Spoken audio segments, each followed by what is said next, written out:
Hello, hello, everyone, and welcome back to another episode of Creating Wealth with our amazing coach, Robert Allen. How are you doing, Robert? Oh, every day good above ground's a good day, right? Especially when you're in your 70s. So, Oh, you're way younger than that. Come on. So, people have been asking on social media, they want to get to know you. They are like, who is Robert Allen? So, why don't you tell us a little bit about yourself? well, the reason people want to watch me tell my story is because my story is going to help them have a better story. So that's why you might say, why do I need to know about Robert? Well, I'm just exactly like them. Everyone, we wake up in the morning, you have dreams, don't you? My dream was to be a millionaire. I don't know why. It just was my dream. And if you want to be a millionaire, then we're on the same wavelength. If you want to be financially free, we're on the same wavelength. If you want to invest in real estate, you're on the same wavelength as me. And when I got started, couldn't get a job out of out of college, terrible economic recession, nobody was hiring. So had a couple of books that I had read, and one was on real estate investing, and the other one was on Think and Grow Rich by Napoleon Hill, which is a book you all should read. Put that in your library. And I said, well, why do I need a job? Really, I'm single. I'm just going to go for it. Let's just. And so I bought my first property, really right out of college. My dad had given me $1,000 for graduation. I used that $1,000 as the down payment to buy this one single family home. It was actually a duplex, which I flipped. And then I was on the, since I had not gone the job route, I'd gone the entrepreneur route. And you have two routes in life, and most people will take the job route. Matter of fact, 6 people out of 7 take the job route. Wow. Yeah, 6 out of 7 in the United States. The one is an entrepreneur, and they are motivated by totally different values. An employee wants security, stability, long-term safety. They want to work for somebody else. They want to serve somebody else. They want to have somebody else tell them what to do. Whereas an entrepreneur is just the exact opposite. They want freedom. They don't want security. They want freedom. They want financial freedom. They want the freedom to do what they want when they wake up in the morning. They want to be the boss. And so I thought I'd be like my dad, and I'd go work as an employee. He retired at 65, like the proverbial get a gold watch kind of guy. But my entrepreneurial DNA was my grandfather, who owned the mercantile store in our little town, who owned farms and lots of real estate, and but I never knew him because he died before I was born. So that DNA got transferred to me, but I never saw it until one day when I was following the path my dad was going to take me on. And I finally realized, why do I really want a job? I just spent 6 years in college getting ready to get a job. Why do I want a job? If no one's going to hire me, then I'm going to do my own thing, right? So that's exactly what I did. And it took, 3 to 4 years for me to buy enough real estate, 10 units here, 12 units there, 40 units here, another 12-unit apartment building, single family homes all over the place, for me to become the net millionaire that I had set my goal to be. Within 5 years, as an employee, you want to make small, slow money for 50 years. As an entrepreneur, you want to make big, fast money for 5 years. And that's exactly what I did. Then I had this inspiration to write a book about it. Why do I have an inspiration to write a book? I mean, shouldn't I keep my secrets and don't let anybody else know? What are the little tips and strategies for making money? Otherwise, you're teaching your competition, right? Well, but I mean, you're so loving and sharing with others that you really want people to succeed as much as you did. So you made that. Well, what is wealth? Is wealth having a bunch of real estate? Is wealth having a big bank account? Is wealth having a great credit rating? No, wealth is giving. And I'm not giving myself any credit for that. I just love to give. I love to teach. Teaching is really important to me. So for the last many, many decades, this is my 5th decade in this. For 4 of those decades, that's what I did. I taught. For the first 5 years, I was just me, just me building, creating wealth. But I'll tell you what snapped for me when I got a letter from somebody who attended one of my little classes, and they said, Robert, that changed my life. And then he told me how it had changed it. His family was better. He's making more money. He was more financially free. He had a second home. He was traveling more. His kids were going to better schools. And I said to myself, do I really want to change the life of my tenant? Or do I want to change the life of my student?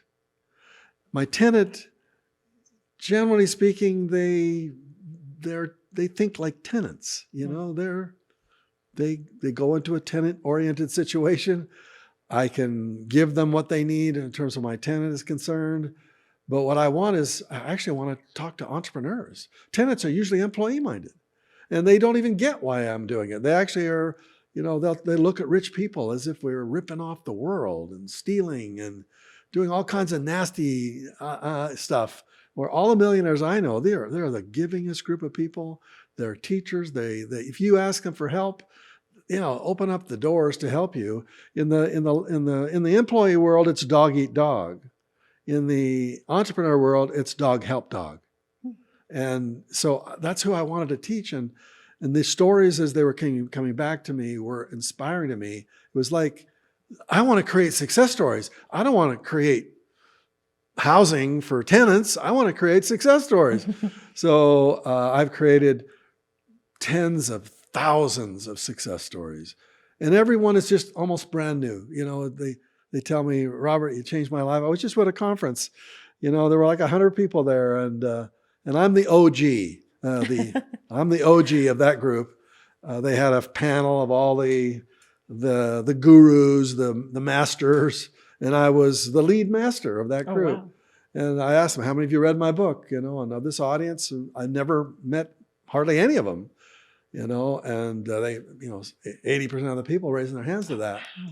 And then they come up to me one by one, you know, and they say, you know, I'm watching TV. I'm at a job. I don't like my job. There's an infomercial. Robert, you and Mark Victor Hansen came on. He's the co-author of 3 of my books, The 1 Minute Millionaire, Cracking the Millionaire Code, and Cash in a Flash. And we were on an infomercial and announcing a group where we're going to teach. And he said, no, actually it wasn't. It was actually television. It was like, I think it was Good Morning America or something, one of those. And they go, I just was mesmerized because I realized that's who I want to be. The way your message was resonating with me. So I get, everywhere I go, I get stories like that. Craziest, amazing stories. I had a guy picked up a copy of Multiple Streams of Income when he was on vacation in Hawaii. Oh, wow. And the book was on the floor. Literally, someone had left it on the floor in this bookstore, and he was walking by and he sees, picks up that book. Now he's multi-millionaire, teaching other people how to buy apartment buildings. Oh, wow. So, you know, that's the beginning part of my story. Now, the things I want to teach on this podcast is, what would I do if I could do it all over again? So I've been at this for 4 decades, and this is my 5th decade. So each of those decades had some wonderful, massive growth. #1 New York Times bestsellers, you know, buying lots of property, teaching millions of people, sprinkled throughout those 4 decades. But a couple of really serious crises happened during that time. And one was an avalanche that destroyed our mountain home. And there was a perfect storm of disaster that happened in that year. We had borrowed some money against the property to buy some real estate, really.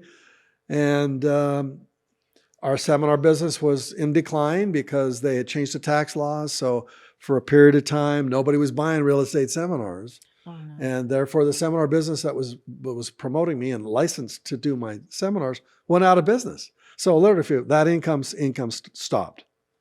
And then in the middle of building this massive mansion, at a ski resort here in Utah called Sundance Ski Resort, an avalanche destroyed our home. It destroyed it. On the way to that home that day was my wife and my son, and there's a miracle story I don't have time to tell you, but a miracle happened that day. Oh, you do have time. Well, please tell us. Well, I didn't find out for a year after the avalanche destroyed our life and sent our finances down the hill in the avalanche. The bank called the loan against the property because the insurance company wouldn't pay the insurance. Oh, no. They said there was a little clause in there that says the act of God. And therefore, that meant that I'd spent lots of money insuring that place. and now zero money coming back into it. Therefore, it's completely destroyed. It's worthless. And now the bank looks at that as collateral, and they're going, well, the collateral's gone. Therefore, we're going to take that and other pieces of collateral that you've secured it with, and therefore $1.7 million they took back out of all of my assets and literally drove me into bankruptcy. And how do you know what that's going to happen, where a perfect storm of disaster happens? And so how do you dig out of that? Yeah, it took me 5 very long years to dig out of it. We moved to California, started all over again from scratch. So this may happen to some people watching. It may have already happened. Life is a disaster zone. And every single minute, somebody's having a disaster. You watch the news, somebody is getting killed in a car accident. Somebody's got a disease that killed them. COVID, a couple of million people around the world got killed as a result of it. They didn't plan on that. They didn't think it would ever happen. They had their plans out 5, 10, 20, 40, 50 years, and now it's over. So when life happens to you, you have to, decide, am I going to get through this? Am I going to survive? Am I going to succeed? Am I going to create something out of this that'll serve me well? Well, when you dig out of a couple of $1 million loss and paying off all those debts, et cetera, it took me 5 very long, very tough, very, very difficult years. But climbing back up to zero, when I've now paid my debts off, I'm back up to zero. Now, what am I going to do for the rest of my life? You know what I'm going to do? I'm going to teach. I'm going to teach. I'm going to teach seminars. I'm going to write books. I'm going to do my investing, just what I've always done, because that's what I do. And so once you have a disaster that takes you off course, you get diverted, then you have to get back on. So I had a car accident a few years later that almost killed me. I woke up in the hospital from a coma. Am I going to live? Am I going to survive? If I'm going to survive, what am I going to do? Well, the first thing I did when I woke up from that car accident was I asked myself a simple question. If I had died last night, actually this was about a week I was in the coma, so if I died last week and I had gone to the next life, do I believe in an afterlife? Absolutely. Is there a higher power? I call him my Heavenly Father. Is he my Heavenly Father? Absolutely. When I met him, would I say that I had put him first in my life? I was never a bad person. I was always a church-going person. I was always a giver, but I'm always a last giver, meaning after I've paid my house expenses and after I've bought all the toys I want, if there's any money left over, yes, I'm very generous with that little bit that's left over. And usually there's not a whole lot left over. And what it forced me to do was to be a first giver. And not only first giver with my time, because when I wake up in the morning, I want to go right straight to the scriptures. I want to read eternal words. This life is short. It's a snap in eternity. And therefore, if I wake up in the next world tomorrow morning, I want to be able to say, I put you first. You were the first thing I did when I opened my eyes. This day is dedicated to you. I'm going to put the first dollar I make. When I make that profit, it's going to go to you. Where do you want me to give it? Which charity, cause, church, philanthropy? Where do you want me to give it? Because God usually works through people. He doesn't just make miracles happen out of nowhere. He inspires people to do this stuff. And so I'm basically saying to my Heavenly Father, where do you want me to give first? Who needs it? Open my eyes. Let me notice who that might happen to be. Then I want to ask the first question. Like when I need something, this is going to sound sacrilegious, but I need a VA. I need somebody to do lots of my little details works, Who's going to be my VA?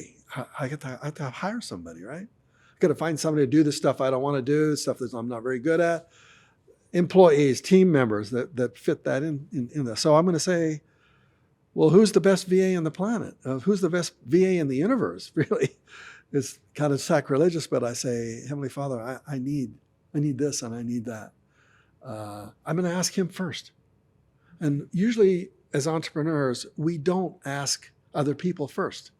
We ask ourselves first. Well, what I do, because we're independent, We're independent oriented. We want to do our own thing, right?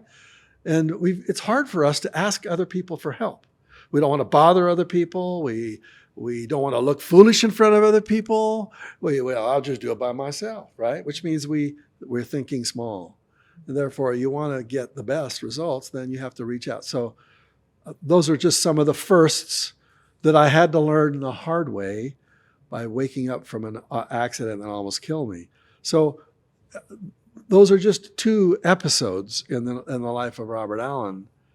What I'm saying to you who are listening or watching to this podcast is these sorts of disasters will happen to you. That's the way life is. Life is designed to drive you to your knees. And eventually you learn that there are bigger powers than you. You need to learn how to surrender to that, which is extremely difficult to do. And I'm still working on that one. But when you have a disaster, you have to go, I'm going to learn something. What can I learn from this? It's either you fail or you learn. If you fail, that means you didn't learn. If you failed and didn't resolve it somehow. If you think about your past, you look at all the disasters that have happened in your past, the relationships that have maybe broken, fallen apart, maybe the health issues you might have had, the accidents, whatever. You look back on your past, if you see any sore spots back there, then most likely you haven't learned from it yet. The only way you know you learn from it is you look back there and you go, I learned that lesson there, and I learned this lesson there, and I learned that lesson there, and therefore the past becomes a learning experience. But most people have fear, and we're going to talk about fear in another episode. We're going to go deep, deep, deep into fear, but fear is usually where we got burned, and therefore, as they say, a cat who steps on a hot stove never steps on another stove again, hot or cold. In other words, what they learn, they don't step on stoves at all. And what we don't, we keep getting burned sometimes without learning our lessons. And so I'm just going to ask you to learn from my lessons. If I would go back and rewind Robert Allen, I would go much, much earlier into mentorship. Much, much earlier. I did have mentors. Oh, yes. Some were very critical and very important times of my life. But as soon as I started to succeed, I left the mentor behind. I thought I could do this by myself. I would have joined masterminds. I would have done a lot of reaching out mentorships. But as my business was just exploding in growth, we had so much teaching. We taught millions and millions of people, seminars, 2 or 3 times a week, somewhere in the United States. So I was extremely busy writing my books, etc. I didn't take 10% of my time and literally invest it into learning from people who are smarter than me. And, you go into a room where only students are in the room, then you're the smartest guy in the room. And you're not going to learn anything in that room. You have to go to a room where you're the dumbest guy or gal in the room, because they're going to show you what you could be doing. You're going to be inspired by, you're going to feel silly, stupid by realizing, look what these guys are doing. I can't even believe the kind of things they're pulling off. Amazing. You get inspired. It lifts you up. It takes you to the next level. So that would be the very first thing I would do. I would absolutely coach, mentor, mastermind, those kinds of things much, much earlier, right from day one. And sometimes as entrepreneurs, we're so dang cheap. We're just cheap. We don't want to spend money on somebody else. And what if we don't get the result that they're promising? So we doubt ourselves. Will I be able to do what the mentor tells me to do? And I've spent all this money. Will I be able to pull it off? Well, if your mentor doesn't get you to take action, not a good mentor. Find a mentor that moves you, motivates you, doesn't just educate you, moves you to the next level in your life, challenges you, pushes you. As the poet says, come to the edge, he said. They said, we are afraid. Come to the edge, he said. They came. He pushed them, and they flew. A poem by Apollinaire. You have to have a mentor that does that for you. Come to the edge. And then he pushes them. You need to be pushed. Why? Because think about it. Anything you've really tried to do in your life, for example, I'm now losing some more weight. I'm trying to do it by myself, and you know how that's going to go. No, I'm going to hire the best. I'm going to meet with that best and say, tell me what to do. Tell me how to do it, and I'm going to report to you every day. If I miss, there's a consequence. $100 bill. I don't want to lose. So even now, you figure out yourself, what have you not done in your life? Find somebody who has done it. If they've climbed that mountain and you want to climb that mountain, go get that mentor and say, I want to work with that person. Anyway, that's one of the lessons. And another lesson, I would spend a lot less money on toys. As soon as you get rich, you want to get rich toys. Don't get rich toys. Don't get rich houses. Don't get rich cars. Don't get rich clothing. Don't get rich jewelry. Don't get rich. Stay just like you are for at least 5 years.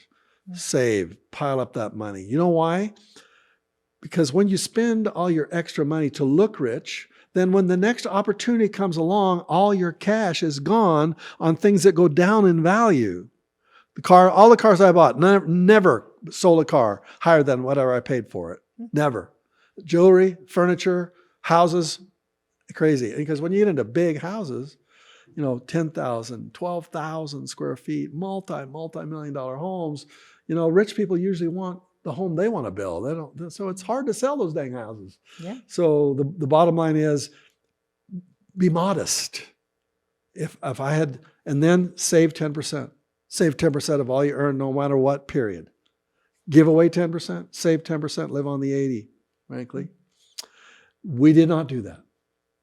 We're doing very fine. Thank you very much. I don't have any lack of anything I want in my life, and the wealth, etc. Got all that. But I would just been 10 times wealthier. 10 times. If I just done a few little stupid things consistently over a long period of time. So, I hope this has been valuable to our listeners and viewers. Of course. Hope these are lessons that you can learn from. Learn from the OG. And we're super excited to have you as our OG, as our greatest teacher. And I just find it amazing how most millionaires that I've seen that are really successful, especially like me, just seeing you, how modest and humble you guys are, it's just incredible. And I feel like just having that humility allows you not only to succeed in life, but also to learn even from people that are way better than you, and even help you succeed and get to way bigger goals than the ones that you were thinking. Got to be before. teachable. You just do. And I love to teach, and I love to learn. And we're super excited to have you as our teacher because we're learning so much with you. Thank you so much to our audience. And thank you so much, Robert. We're super excited to start investing into real estate and to get to know you a little bit more as well. Thank you, Marjorie. See ya in the next episode.